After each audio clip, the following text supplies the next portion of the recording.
Hello दोस्तों, स्वागत है आपके अपने यूट्यूब चैनल एके रिसर्च में। जी हाँ दोस्तों, आज हम आपको दोस्तों इसमें से भारत के जो प्रसिद्ध वैज्ञानिक हैं उनकी सूची लेके आए हैं और उनके कार्य दोस्तों रिलेटेड लेके आए हैं, जो कि दोस्तों आपके आने वाले सभी एग्जामों के लिए बहुत इंपॉर्टेंट है। जो कि दोस्तों ये साइंस का टॉपिक बनता है और इनसे आपको हर एग्जाम में एक क्वेश्चन तो आपको मिलता है या इस टॉपिक से मिलता है।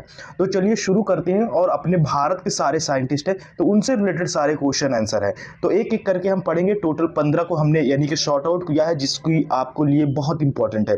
तो चलिए शुरू करते हैं अपने क्वेश्चन को। तो इसमें से जो हमारा पहला यानी क्वेश्चन आता है, इसमें से क्या गया है, डॉक्टर एपीजे अब्दुल कलाम के विषय में पढ़ते हैं। तो इनका अगर जन्म देखा जाए 15 अक्टूबर 1931 को रामेश्वर यानी तमिलनाडु, जो कि भारत में हुआ है। ठीक है, इनका जो काम था वो भारत के नागरिक अंतरिक्ष कार्यक्रम और सैन्य मिसाइलों में इन्होंने विकास किया है। ठीक है, तो इतना आपको याद रखना है अपने भारत के साइंटिस्टों के विषय में। फिर इसके बाद हर गोविंद, इनका भी नाम बहुत फेमस है, यानी हर गोविंद खुराना। तो ये दोस्तों कौन है, तो जन्म इनका 9 जनवरी 1922 को रायपुर पंजाब में हुआ था। इनका जो यानी कि क्षेत्र था, जिस चीज में इन्होंने काम किया, तो आणविक और जीव विज्ञान से रिलेटेड इनका क्षेत्र था, यानी कि इस क्षेत्र में काम करते थे। और इनका जो काम था, जो काम निकल के आया है, वो प्रोटीन संश्लेषण में यानी न्यूक्लियोटाइड्स की भूमिका का प्रदर्शन करने वाले ये पहले व्यक्ति भी थे और इनको नोबेल पुरस्कार से भी नवाजा गया है। फिर इसके बाद नेक्स्ट प्रश्न आता है, तीसरा नंबर प्रश्न आता है। और तीसरा नंबर प्रश्न का है बहुत इंपॉर्टेंट प्रश्न, यानी कि इसमें से क्या है, सुब्रमण्यम चंद्रशेखर। ठीक है, तो इनमें से क्या है, यानी कि जन्म 10 अक्टूबर 1910 को यानी लाहौर में हुआ था। तो ये यानी कि भारत की आज़ादी के टाइम्स के पहले इनका जन्म हुआ था, तब उतनी समय लाहौर ही था। फिर इसके बाद जब पार्टीशन हुआ तो ये भारत में आ गए थे। तो क्षेत्र इनका जो था, यानी कि जिस क्षेत्र में काम करते थे वो फिजिक्स था, यानी खगोल शास्त्र और फिजिक्स यानी भौतिकी क्षेत्र में थे।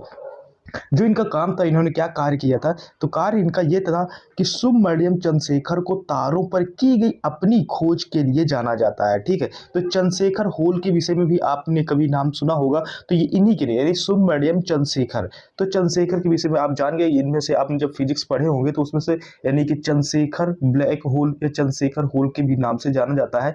कोई भी स्पेस का मिशन होता है तो बिना इनके बगैर सफल नहीं होता है, तो ये नाम बहुत इंपॉर्टेंट है आपके लिए।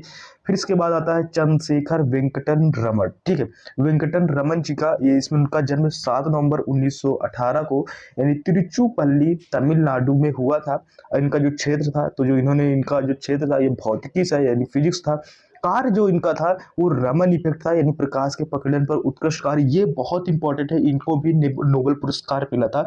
और रमन इफेक्ट ये होता है जो कि यानी कि हमें जो आकाश नीला दिखाई देता है, ये क्यों दिखाई देता है, तो इन्होंने इस चीज को डिस्कवर किया था। पहले सभी लोग तुक्का लगाते थे, लेकिन इसी को रमन इफेक्ट के नाम से जाना जाता है। और स्पेस में आज भी जो भी मिशन होते हैं, जितने भी यानी कि अंतरिक्ष में हम यानी कि स्पेस में जो हमारे यहाँ से एस्ट्रोनॉट जाते हैं, तो एस्ट्रोनॉट को जाने में जो हेल्प करता है वो रमन इफेक्ट का बहुत बड़ा योगदान होता है।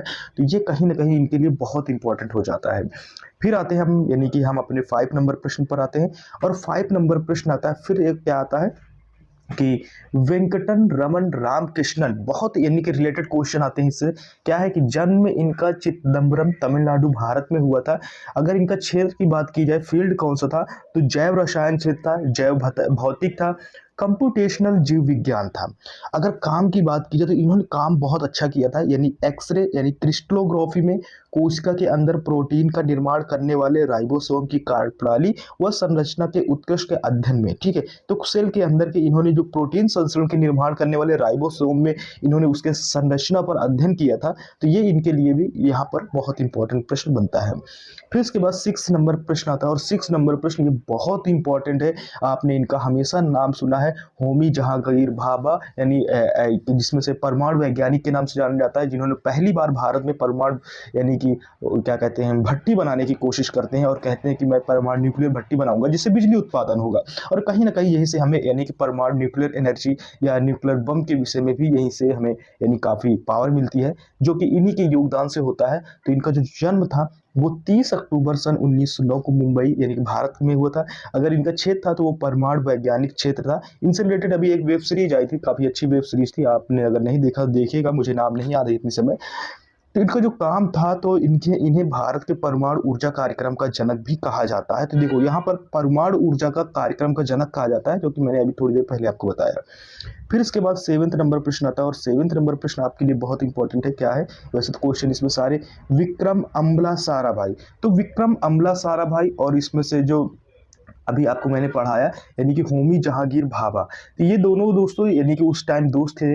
तो इन्होंने भी न्यूक्लियर बम में काफ़ी रिसर्च कर रहे थे उस भी समय, परमाणु बम से रिलेटेड कार्यक्रम से जुड़े हुए भी थे। तो विक्रम अम्ला साराभाई, इनका क्या नाम, बहुत बड़ा योगदान है। 12 अगस्त 1999 को अहमदाबाद में इनका जन्म हुआ भारत में, और इनका भौतिकी क्षेत्र था भारत का अंतरिक्ष कार्यक्रम, भारत का परमाणु कार्यक्रम, ये दोनों से रिलेटेड थे। तो अंतरिक्ष कार्यक्रम से अकेले रिलेटेड थे, और भारत का परमाणु ऊर्जा न्यूक्लियर वेपन से रिलेटेड इसमें से होमी जहांगीर भाभा भी शामिल थे। फिर इसके बाद नेक्स्ट प्रश्न आता है, 8 नंबर प्रश्न आता है, बहुत बढ़िया प्रश्न है।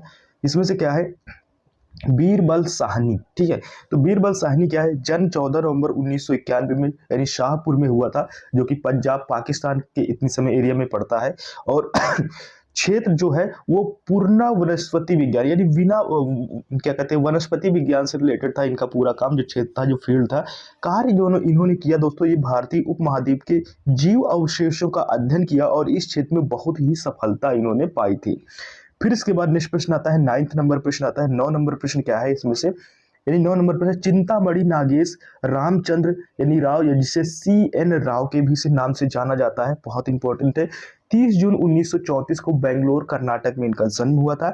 इनका जो फील्ड था वो यानी केमिस्ट्री रसायन शास्त्र था। कार्य का इनका देखा जाए तो घन अवस्था रसायन शास्त्र, पदार्थ विज्ञान या घन अवस्था संरचनात्मक रसायन शास्त्र के क्षेत्र में मुख्य रूप से काम किया। यानी कि इन्होंने जो यानी लिक्विड होता है जिसमें होता है उसके डेंसिटी में इन्होंने सबसे ज्यादा वर्क किया था, तो इसके क्षेत्र में इन्हें योगदान इनको दिया जाता है। फिर इसके बाद आता है सत्येंद्र नाथ बोस। सत्येंद्र नाथ बोस क्या है, तो इनका जो दोस्तों सत्येंद्र नाथ बोस यानी 1 जनवरी 1994 कलकत्ता भारत में जन्मे थे, और इनका जो फील्ड था वो फिजिक्स था।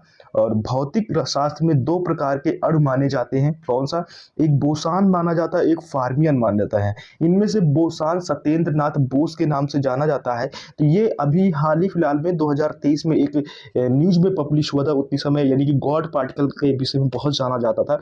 गॉड पार्टिकल उसे कहते हैं जिससे ये ब्रह्मांड बना है, तो उसके विषय में यानी नाम तो कहीं ना कहीं आपको बोसान सत्येंद्र नाथ बोस जी का नाम मिलता है। तो ये बोसान और फर्मियम, ये 2 चीजें जो 2 अणु माने जाते हैं उनके विषय में इन्होंने रिसर्च की थी, तो उसी को बोसान अणु के नाम से भी जाना जाता है।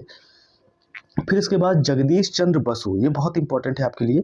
जगदीश चंद्र बसु क्या है, तो इनमें से दोस्तों जन्म 30 नवंबर 1858 को पूर्वी बंगाल, ब्रिटिश भारत जब था, अब तो बांग्लादेश है, तब तो यानी कि ब्रिटिश भारत में तब था, यानी कि जब उनका जन्म हुआ था, जब ये वर्क किए थे।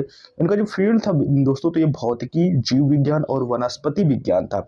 कार्य अगर इनका देखा जाए तो यानी कि मिलीमीटर तरंगे, ठीक है, यानी कि वेव्स में काम किए थे, रेडियो क्रिस्टोग्राफ, और इन्होंने रेडियो विज्ञान का पिता भी जाना जाता है, माना जाता है। ठीक है, तो रेडियो विज्ञान का पिता कहा जाता है, ये आपके लिए बहुत इंपॉर्टेंट है। वह पहले वैज्ञानिक थे जिन्होंने रेडियो और सूक्ष्म तरंगों की प्रकाशित पर यानी कि वर्क किया था, काम किया था। फिर इसके बाद आता है यानी कि 12th नंबर प्रश्न आता है। 12th नंबर प्रश्न क्या है, यानी कि डॉक्टर के राधाकृष्णन। तो डॉक्टर के राधाकृष्णन क्या है, यानी जन्म 29 अगस्त 1949 केरल भारत में हुआ था। इनका जो फील्ड था अंतरिक्ष अनुसंधान था, यानी कि जो स्पेस रिसर्च में इन्होंने काम किया था। फिर इनका जो काम था यानी कार्य क्या आता है, तो भारतीय अंतरिक्ष अनुसंधान संगठन इसरो के अध्यक्ष रह चुके थे, और इनके मार्गदर्शन में इसरो ने मंगलयान को प्रथम प्रयास में ही मंगल ग्रह पर पहुंचने का करिश्मा कर दिखाया था। तो जो एस राधाकृष्णन जी थे, तो जो अभी मंगल मिशन हुआ था 2014 में, तो ये उनके यानी कि प्रयासों से ये यहाँ पर ये काम हुआ था, ये बहुत इंपॉर्टेंट है। फिर इसके बाद 13 नंबर प्रश्न आता है, और 13 नंबर प्रश्न क्या है कि इसमें से सलीम मुहिउद्दीन अब्दुल अली, ठीक है, तो इसमें से क्या है, जन्म 12 नवंबर 1996 मुंबई भारत में हुआ था। क्षेत्र जो है फील्ड पश्चिम विज्ञान यानी प्राकृतिक इतिहास है। कार्य की बात की जाए तो सलीम अली भारत के ऐसे पहले व्यक्ति थे जिन्होंने भारत भर में व्यवस्थित रूप से पक्षी सर्वेक्षण का आयोजन किया, और उन्होंने भारत में बर्डमैन के रूप से जाना जाता है। ये क्वेश्चन आता है आपके एग्जाम में, भारत का बर्डमैन किसे कहा जाता है, तो सलीम अली। आपको सलीम अली यानी कि नाम लेना है, ये आपके लिए सबसे बेस्ट आंसर है। फिर इसके बाद नेक्स्ट बढ़ते हैं, नेक्स्ट प्रश्न आता है इसमें से क्या है, शांति स्वरूप भटनागर, ये कौन थे, तो दोस्तों इनका जन्म जो हुआ था 21 फरवरी 1894 को शाहपुर ब्रिटिश भारत में हुआ था। ठीक है, और क्षेत्र जो था इनका जो फील्ड था वो रसायन था क्षेत्र था, और जो इनका वर्क था भारतीय अंतरिक्ष कार्यक्रम यानी स्पेस रिसर्च प्रोग्राम में ये शामिल थे। फिर इसके बाद नेक्स्ट प्रश्न आता है, 15 नंबर प्रश्न आता है। तो दोस्तों क्या आता है, यानी कि MS स्वामीनाथन जो जन्म था वो 7 अगस्त 1925 को कुंभकोनाम, ठीक है, तमिलनाडु में हुआ था। जो इनका फील्ड था वो यानी एग्रीकल्चर के साइंटिस्ट थे। इन्होंने MS स्वामीनाथन के विषय में तो पूरी दुनिया जानती है और भारतवर्ष से जानता भी है। तो इनका जो काम था, पौधों के जेनेटिक वैज्ञानिक है और जिन्होंने भारत की हरित क्रांति का जनक माना जाता है। तो ये आपके लिए बहुत इंपॉर्टेंट है, हरित क्रांति का जनक। फिर इसके बाद नेक्स्ट प्रश्न आता है। नेक्स्ट प्रश्न क्या है, अब यहाँ से जो हमारे टॉपिक थे वो सारे क्वेश्चन खत्म हो गए। जो 15 साइंटिस्ट थे मोस्ट इंपॉर्टेंट थे जो आपके यानी कि टॉपिक यहाँ से बन रहे थे। तो आई होप कि ये वीडियो आपको पसंद आया तो प्लीज़ चैनल को कम से कम लाइक जरूर कीजिएगा अगर आप सब्सक्राइब नहीं करते हैं। मिलते हैं नेक्स्ट वीडियो में, तब तक के लिए टेक केयर, बाय बाय, जय हिंद।